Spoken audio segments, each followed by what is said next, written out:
ई खरीद में आप सबका स्वागत है। ये जो वीडियो हम बना रहे हैं ये प्रोक्योरमेंट एजेंसी के लिए है। इंस्पेक्टर और डीएम का जो रोल है वो हम इसमें विस्तार में बताएंगे आपको। जैसे कि इससे पहले हमने एक वीडियो बनाई है जिसमें हमने मार्केट कमेटी और आरटीए का जो रोल होता है, जो उनके काम होते हैं, वो सारे बताए हैं कि वो कैसे गेट पास एंट्री करते हैं, कैसे जे फॉर्म जनरेट करते हैं और कैसे आई फॉर्म जनरेट करते हैं। जब मार्केट कमेटी एजेंसी आई फॉर्म जनरेट करती है उसके बाद वो आई फॉर्म एजेंसी के लॉगिन पे आता है, क्योंकि उसकी पेमेंट जो है वो एजेंसी द्वारा की जाती है। अब सबसे पहले मैंने ये देखिए गूगल पे ई खरीद लिखा। जब मैंने इस पर क्लिक किया ये मेरा लिंक आया। इस तरीके से मेरा ई खरीद ओपन हो जाएगा। अब मुझे आप देख सकते हैं यहाँ पे लॉगिन बटन है। मैं इस पर क्लिक किया, मेरे पास यहाँ 3 ऑप्शंस आ रही हैं। मैं दूसरी ऑप्शन पे क्लिक करूँगी, लॉगिन फॉर रबी 2020। आप देख सकते हैं मेरे पास ये लिंक ओपन हो गया।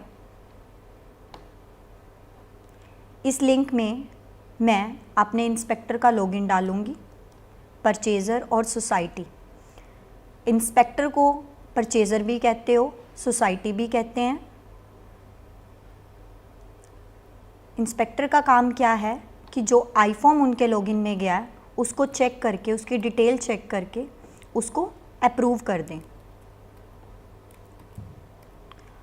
आप देख सकते हैं मैंने यहाँ यूज़र नेम डाला, पासवर्ड डाला और कैप्चा डाला। अगर मुझे यहाँ पे कैप्चा नहीं दिखता तो मैं रिफ़्रेश बटन पे भी क्लिक कर सकती हूँ। अब मैंने लॉगिन किया। आप देख सकते हैं ये मेरा डैशबोर्ड है। जैसे कि आप देख सकते हैं जब मैंने लॉगिन किया मुझे यहाँ पे ओटीपी की ऑप्शन आई, जो कि ओटीपी मेरे मोबाइल नंबर पे जाएगा। जो इंस्पेक्टर ने अपना मोबाइल नंबर यहाँ पे प्रोफाइल में डाला होगा उस मोबाइल नंबर पे ओटीपी जाएगा। जैसे मैंने अपना ओटीपी डाला, मैंने कंटिन्यू किया। ये देख सकते हैं मेरी प्रोफाइल आप। ये मेरा डैशबोर्ड है, यहाँ पे सारा पेमेंट का देख सकती हूँ मैं। J form statics, I form statics, सारी इन्फॉर्मेशन यहाँ पे मैं देख सकती हूँ। इसके बाद मैं एमएमएस पे क्लिक करूँगी, आई फॉर्म अप्रूवल पे जाऊँगी। आई फॉर्म अप्रूवल जिसमें मैं अपनी मंडी सेलेक्ट करूँगी, परचेज़र सेलेक्ट करूँगी, कॉमोडिटी सेलेक्ट करूँगी, वीट, और स्टेटस सेलेक्ट करूँगी। अब इसमें 3 तरह के स्टेटस हैं। पेंडिंग में वो आई फॉर्म आएंगे जो अभी तक अप्रूव नहीं हुए, रिजेक्ट में वो आएंगे जो इंस्पेक्टर ने रिजेक्ट कर दिए किसी रीज़न से, और अप्रूव्ड में वो आएंगे जो वह अप्रूव कर चुका है। अब मैं पेंडिंग पे क्लिक करती हूँ और मैंने सर्च किया। आप देख सकते हैं नीचे यहाँ पे पूरी डिटेल मेरे पास आ रही है। अप्रूव, रिजेक्ट, 3 ऑप्शन है मेरे पास, अप्रूव, रिजेक्ट और डिटेल। एक चीज़ जो है हम सबको पता है कि एक आई फॉर्म में नंबर ऑफ़ जे फॉर्म्स होते हैं। बहुत सारे जे फॉर्म का एक आई फॉर्म बनता है। तो हम सबसे पहले जब डिटेल चेक करेंगे, डिटेल पे क्लिक करते हैं, आप देख सकते हैं मैं यहाँ पे जे फॉर्म की डिटेल देख पा रही हूँ, जिससे मुझे पता चल जाएगा कि मैंने ये अप्रूव करना है या नहीं करना। एक चीज़ का ध्यान रखिएगा, सारे जे फॉर्म को चेक करके, अच्छे से चेक करके फिर अप्रूव करें। एक एक जे फॉर्म की डिटेल चेक करें, क्योंकि एक आई फॉर्म में बहुत सारे जे फॉर्म्स हैं, बट आपको सारे जे फॉर्म चेक करने हैं। क्योंकि अगर एक भी जे फॉर्म गलत हुआ पूरे आई फॉर्म में तो पूरा आई फॉर्म गलत हो जाएगा। उस केस में अगर पूरे आई फॉर्म में एक भी जे फॉर्म गलत पाया गया तो पूरा आई फॉर्म उसमें गलत माना जाएगा और सारी पेमेंट, पूरे आई फॉर्म की पेमेंट रिजेक्ट हो जाएगी। इसलिए कृपया इस डिटेल को अच्छे से चेक करें कि कहीं पे कोई चार्जेस गलत तो नहीं लगे। सारे एक्सपेंस अच्छे से चेक करें, इंसिडेंटल चार्जेस अच्छे से चेक करें, बैग्स चेक करें, जो कि बैग्स चेक करने बहुत ज़रूरी हैं। उसका कितना वेट है, वो सारी चीज़ें अच्छे से चेक करके फिर उसको अप्रूव करें। अगर आपको लगता है कि कोई भी जे फॉर्म सही नहीं है उस आई फॉर्म में, आप उस पूरे आई फॉर्म को रिजेक्ट करेंगे। आपके पास रिजेक्ट की ऑप्शन भी दी गई है, यहाँ पे अप्रूव की ऑप्शन भी है। आप इस पे अप्रूव पे क्लिक करेंगे। चेक करने के बाद अगर सारी डिटेल सही है, आप देख सकते हैं यहाँ पे मेरे पास मैसेज आ रहा है कन्फर्मेशन का। इसका मतलब है कि आप कंफर्म हो कि आप इस चीज़ को सेव कर रहे हो, आप अप्रूव कर रहे हो जिस चीज़ को, ये सारे जे फॉर्म आई फॉर्म सही हैं। आप अगर हैं तो आप यस करेंगे। आप देख सकते हैं यहाँ ऊपर मैसेज आ गया आपके पास कि ये आई फॉर्म अप्रूव हो चुका है। इस तरीके से आप सारे रिकॉर्ड ऐसे चेक करके एक एक जे फॉर्म चेक करके उसको अप्रूव करेंगे। अब जब इंस्पेक्टर ने अप्रूव कर दिए तो इसके बाद ये आई फॉर्म जो हैं ये जाएंगे डीएम के लॉगिन पे। अब हम आपको दिखाएंगे कि डीएम का काम क्या है। इंस्पेक्टर का ये काम यहीं पे ख़त्म होता है। अब मेरे डीएम के लॉगिन पे आप देख सकते हैं एमएमएस के अंदर बिल पेमेंट अप्रूवल।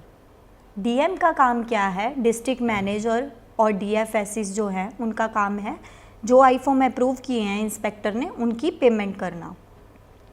जब मैं बिल पेमेंट अप्रूवल पे क्लिक करती हूँ, मैं अपनी मंडी सेलेक्ट करती हूँ, अपना परचेजर सेलेक्ट करती हूँ और कॉमोडिटी सेलेक्ट करती हूँ।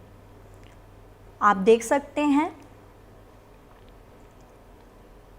कि मेरे पास व्यू जे फॉर्म्स, पे नाउ, रिजेक्ट आई फॉर्म ये ऑप्शंस आ रही हैं। ये डिस्ट्रिक्ट मैनेजर की जिम्मेदारी है कि वो एक बार इसको अच्छे से चेक करें। इंस्पेक्टर ने तो चेक करके अप्रूव कर दिया है, बट उनकी भी रिस्पॉन्सिबिलिटी है कि वो पेमेंट करने से पहले उसको दोबारा चेक करें। सबसे पहले व्यू जे फॉर्म करके जे फॉर्म को चेक करें कि जिसकी हम पेमेंट कर रहे हैं कहीं उसमें कोई गलती तो नहीं है। अगर उनको लगता है कि उसमें कुछ मिस्टेक है, आप देख सकते हैं view J form, view I form सारी डिटेल है यहाँ पे, वो अच्छे से चेक कर सकते हैं देख के। और रिजेक्ट की ऑप्शन भी है। अगर उनको लगता है कि उस आई फॉर्म में एक भी जे फॉर्म गलत है तो वो पूरा आई फॉर्म रिजेक्ट कर सकते हैं। यहाँ पे आई फॉर्म को रिजेक्ट करने की ऑप्शन भी दी गई है। अगर सारी डिटेल करेक्ट है तो वो पे नाउ पे क्लिक करेंगे। आप देख सकते हैं मेरे पास यहाँ पे आई फॉर्म ओपन हुआ है। इस आई फॉर्म में ऑप्शन दी गई है चेक पे बैलेंस। ये इसलिए दी गई है ताकि डीएम ये चेक कर सके पेमेंट करने से पहले कि उसके अकाउंट में सफिशेंट बैलेंस है या नहीं। अगर उसके अकाउंट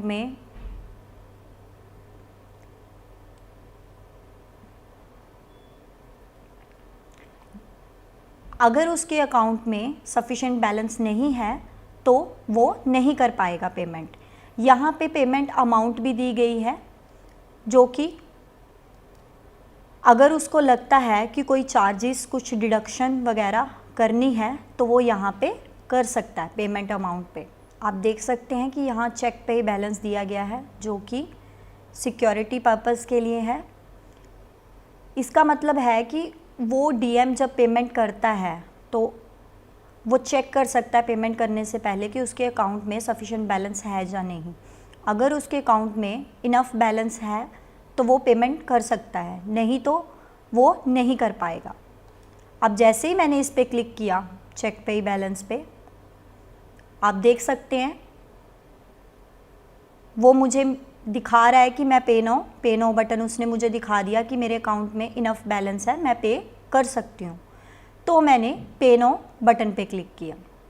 जैसे मैंने पे नो बटन पे क्लिक किया आप देख सकते हैं यहाँ मैसेज आ गया सक्सेस पेमेंट इनिशिएटेड सक्सेसफुली। इसका मतलब कि वो पेमेंट हो चुकी है। अब इसके अलावा हमारे पास मार्केट फ़ी पे करने के लिए एक अलग सी ऑप्शन दी गई है एम फॉर्म रिटर्न। आप एमएमएस के अंदर जाके एम फॉर्म रिटर्न पे क्लिक कर सकते हैं। ये ऑप्शन मार्केट फ़ी के लिए है कि आप मार्केट फ़ी जो मार्केट कमेटी को देते हो आप इसको ऑनलाइन पे कर सकते हो। जैसे कि आप सबको पता है मार्केट फ़ी 7 दिन के अंदर अंदर सबमिट करनी होती है। यहाँ पे हमने ऑनलाइन की ऑप्शन दी है ताकि आप टाइम पे कर पाएँ।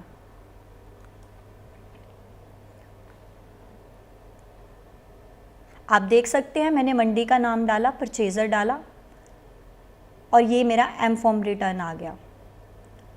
अगर मुझे नया एम फॉर्म रिटर्न भरना है तो मैं add new M form return पे करूँगी क्लिक और मैं इसको सबमिट कर दूँगी। अब जब मैंने पेमेंट करनी है एम फॉर्म रिटर्न की, मार्केट फ़ी पे करनी है, जैसे ही मैंने ऐड किया आप देख सकते हैं यहाँ पे मुझे पे नाउ की ऑप्शन आ रही है, पे मार्केट फ़ी एम रिटर्न ऑनलाइन। यहाँ पे मेरे पास व्यू आई फॉर्म्स की ऑप्शन भी है, क्योंकि जो एम फॉर्म रिटर्न है वो आई फॉर्म के बेसिस पे करते हैं, जो मार्केट फ़ी पे करनी होती है, तो इसलिए आई फॉर्म भी चेक कर सकते हैं। अगर मुझे लगता है कि मेरी मार्केट फ़ी गलत कैलकुलेट हुई है यहाँ पे, तो मैं डिलीट भी कर सकती हूँ। मैंने पे नाउ पे क्लिक किया, यहाँ मेरे पास 2 ऑप्शंस आ रही हैं, ऑफलाइन और ऑनलाइन। जैसे मैंने ऑनलाइन पे क्लिक किया मैं अपना बैंक सेलेक्ट करूँगी और पे नाउ पे क्लिक कर दूँगी। आप देख सकते हैं मेरी एम फॉर्म रिटर्न जो मार्केट फ़ी है वो सक्सेसफुली पे हो चुकी है। अब इसके बाद एक और चीज़ ऐड की गई है, टेंटेटिव अराइवल। आप देख सकते हैं एमएमएस के अंदर एक टेंटेटिव अराइवल की ऑप्शन है। जब मैंने इस पर क्लिक किया यहाँ पे मेरे पास daily procurement entry form open होता है। ये काम हम अब तक मैन्युअली कर रहे थे, अब ये हम सॉफ्टवेयर पे करेंगे। आप देख सकते हैं आज की डेट की जो प्रोक्योरमेंट है उसके लिए ये फॉर्म ओपन हुआ है, जिसमें एक तरफ प्रोक्योरमेंट है एक तरफ लिफ्टिंग है। Support price MSP other than MSP, procurement in empties other than MSP के अंडर, और हैफर्ड स्टोरेज पॉइंट है। आप देख सकते हैं सबसे पहले यहाँ पे 2 तरह की एंट्रीज़ हैं, प्रोग्रेसिव और 2 डे। अब जब मैंने एंट्री डाली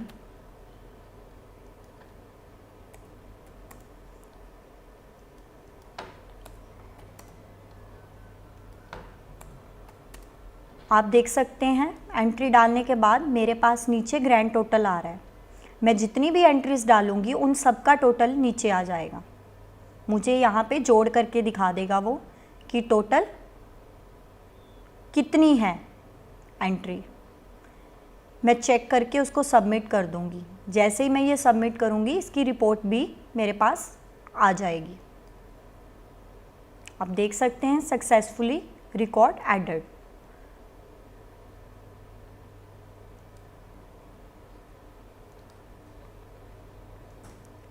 इस लॉगिन का जो कार्य है वो यहीं पे समाप्त होता है।